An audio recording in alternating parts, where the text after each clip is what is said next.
దేవుని నామ స్తోత్రాలు. హల్లెలూయా, హల్లెలూయా, హల్లెలూయా. మీ అందరికీ మరొకసారి ఈ హ్యాపీ ఫామ్స్ అండి.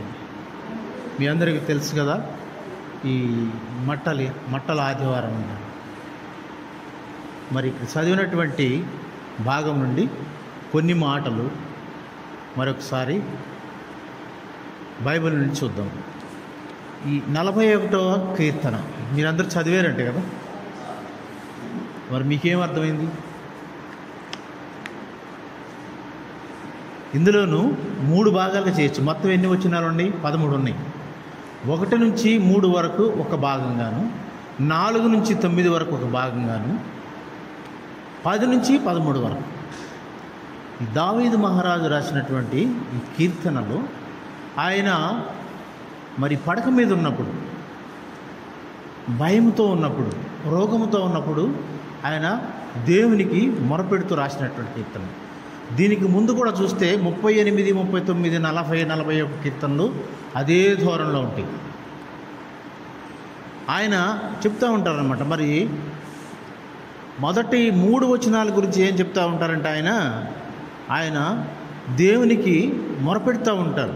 నా పైన కుట్ర పన్నుతున్నది, ఆయన భయపడుతున్నాడు. తర్వాత 4 నుంచి 9 వరకు శత్రువులు నన్ను కమ్మి ఉన్నారు, ఎటు నుంచి వచ్చి నన్ను శత్రువులు చేస్తానని భయపడుతూ రాస్తున్నాడు. భయం కమ్ముతుంది. ఎందుకంటే ఆయన ఒకప్పుడు పాపం చేసి ఉన్నాడు కాబట్టి. అట్లాగే 10 నుంచి 13 వరకు దేవుణ్ణి మళ్ళీ స్తుతిస్తున్నాడు. అయ్యా, నువ్వు తప్పితే ఎవరున్నావు, నువ్వు కరుణామయుడు, నువ్వు గొప్ప తండ్రివి, నువ్వు ఆదరణకర్తవని స్తుతిస్తున్నాడు. ఇక్కడ చూడండి, మరి 1వ వచనంలో వేదలను కటాక్షించేవాడు ధన్యుడు, ఆపత్కాల ముందు యెహోవా వానిని తప్పించు. మరి దావీదు బీదవాడండి, మహారాజు. ఇక్కడ బీదవాడంటే బీదవాడనే కాదు అర్థం, బలహీనుడు, మానసికంగా బలహీనుడు. ముసలి వయసు వచ్చేసింది, రోగగ్రస్తుడైపోయి పడక మీద ఉన్నాడు. ఆయనకు ఒకలాంటి భయం వస్తుంది. బీదవానికి ఎట్లా బలం లేకుండా ఉంటాడు, అట్లాగే బలహీనుడైపోయాడు. ఒకప్పుడు ఈయన సింహాలను, ఎలుగుబంట్లను చీల్చేశాడు. మరి ఎంతో గొప్ప బలవంతుడైనటువంటి గొలియాదుని ఒక చేత్తో చంపేశాడు. అలాంటి ఆయనకి మరి ఎందుకండి బలం? ఈ బలహీనత, బీదవాళ్ళలాగాను కరుణించు దేవా అంటాడు. ఎందుకంటే ఈయనకి ఒకలాంటి భయం, ఆ భయం తట్టుతూ ఉంది. నేను ఇక నేను బలహీనుడిని అయిపోయాను, నేను చనిపోయే స్థితిలో ఉన్నాను, నా రాజ్యం ఎవరికి ఇవ్వాలనేటువంటి ఒక చింత. ఇంకా మనం ఇక ముందుకు చూస్తే ఒక్కొక్క వచనంలో ఈయన మాట్లాడుతూ ఉంటాడు. యెహోవా వారిని కాపాడి బ్రతికించి భూమి మీద వాడు ధనుడగు, వాని శత్రువులు ఇచ్చుటకు నీవు వానిని అప్పగింపు. ఆయన శత్రువులు ఎవరండి? ఆయన శత్రువులు ఫిలిపియన్స్, అమోనియలు, మోయాబీలు శత్రువులు కాదు వాళ్ళకి. ఈయన కుమారులే ఈయన శత్రువులు, ఈయన పరిసయ్యులే, ఈయన సాహసంగా ఉన్నటువంటి వాళ్ళే, ఈయనతో ఉన్నటువంటి వాళ్ళే ఈయన చంపాలని ఒక్కొక్క వాక్యంలో ఇండైరెక్ట్గా ఈయన చెప్తారు, పేర్లు చెప్పడు. కానీ మరి ఈయనతోనే ఉన్నటువంటి ఆయనతోనే భోజనం చేసినటువంటి ఆయన ఈయన మీద చంపాలని, ఈయన మీద కాలెత్తి మడంతో తనాలని లాస్ట్లో ఉంటుంది కదా, తనాలని చూస్తూ ఉంటారు. శత్రువులు ఎక్కడి నుంచో రాదు, మన ఇంట్లోనే ఉంటారు. మన మనసే మనకు పెద్ద శత్రువు. ఆయన మనస్తాపన పొందుతూ ఉంటాడు. మరి ఈయన కుమారుడైనటువంటి ఎవరు? అబ్సలేము ఈయన మీద తిరుగుబాటు చేస్తాడు. ఈయన సొంత కుమారుడే. ఈయనేం చేయలేకపోతాడు, రాజ్యం నాకు కావాలని.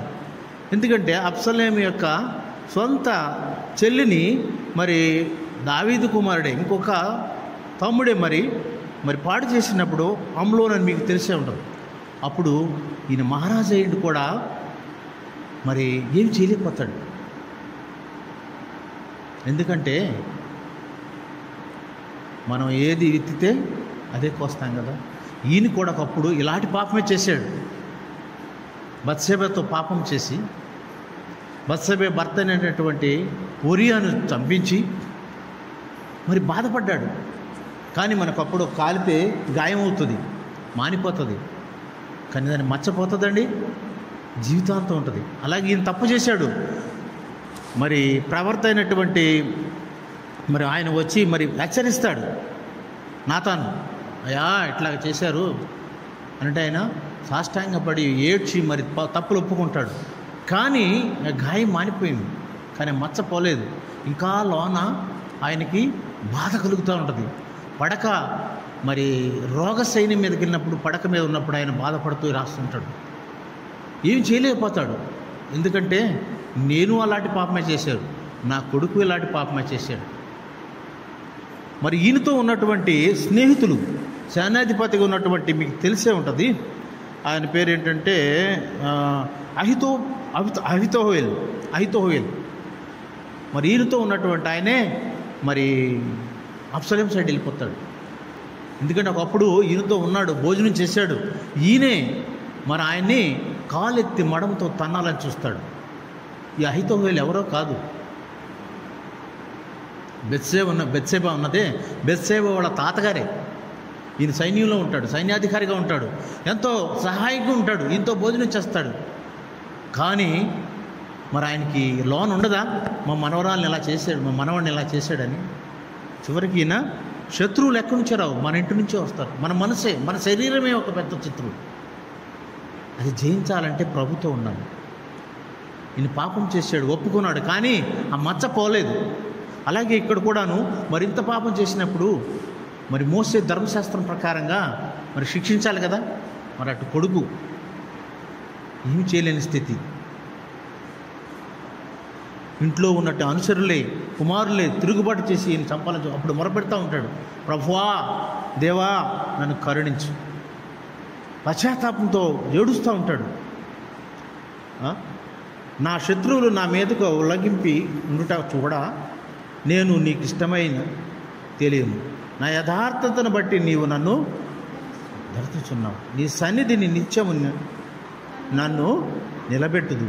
ఇశ్రాయేలు దేవుడైన యెహోవా శాశ్వత కాలం. ఈ తర్వాత వచ్చేసి దేవుడిని అడుగుతూ ఉంటాడు, ప్రాధేయపడతాడు, ప్రభువా నీవే దయామయుడు, కరుణామయుడు, కరుణించు, నా పాపములు క్షమించు. ఇందులో ఉన్న గొప్ప గుణం ఏంటంటే ఈయన ఇమ్మీడియట్గా పశ్చాత్తపడిపోతాడు, ప్రాధేయపడతాడు, దేవుడిని అడుగుతాడు. మరి దేవుడు కూడా సాక్ష్యం ఇస్తాడు, దావీదు నా హృదయానుసారుడు.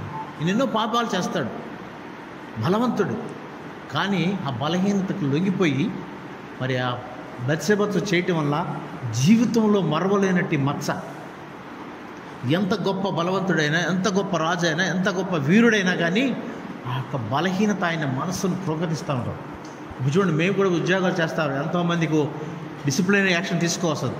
ఇంటికి వచ్చిన తర్వాత మేము ఆలోచిస్తాం, డిసిప్లినరీ యాక్షన్ తీసుకున్నాము, మరి ఎంతవరకు నేను న్యాయం చేశాను, ఇది కరెక్టేనా కాదా, తప్పు చేశామా, మరి యాజ్ పర్ రూల్స్ మనం వెళ్ళాలి, కానీ వెళ్ళాము, కానీ ఆ ఇండివిజువల్కి మరి బాధ కలిగింది అని మేము కూడా ఆలోచిస్తాం. అట్లాగే ఈయన కూడా వృద్ధాప్యంలో మరణ పడకల మీద ఉన్నప్పుడు ఆలోచిస్తున్నాడు, దేవా మరి ఇవి చేశాను కదా, నన్ను క్షమించు.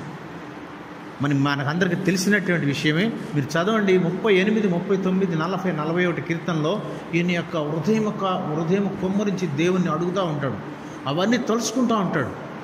కుమారులే తిరుగుబాటు చేయుట, స్నేహితులే ఈయన్ని తనడానికి రావడానికి, మరి నేను కూడా ఏమి న్యాయం చేకూర్చలేకపోయానని, అయా నన్ను కరుణించు.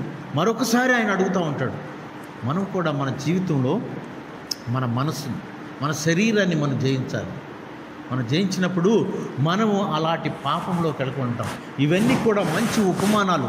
వీటిని ఉద్దేశించుకుని, వీటిని ముందు పెట్టుకుని మనము ఇక రానున్న జీవితంలో ఇలాంటి తప్పులు చేయకూడదు, ఇలాగ మనం ఉండకూడదని సరిదిద్దుకుంటా గాను ప్రభు అయిన మనకి యేసుక్రీస్తు వారు మనకి ఎగ్జాంపుల్గా చూపిస్తారు.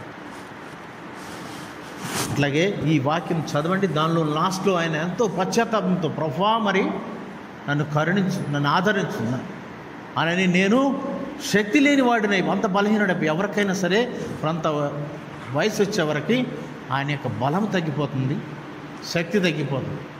ఒకప్పుడు చూడండి ఎంత బలవంతుడు, మనకు అందరికి తెలుసు కదా.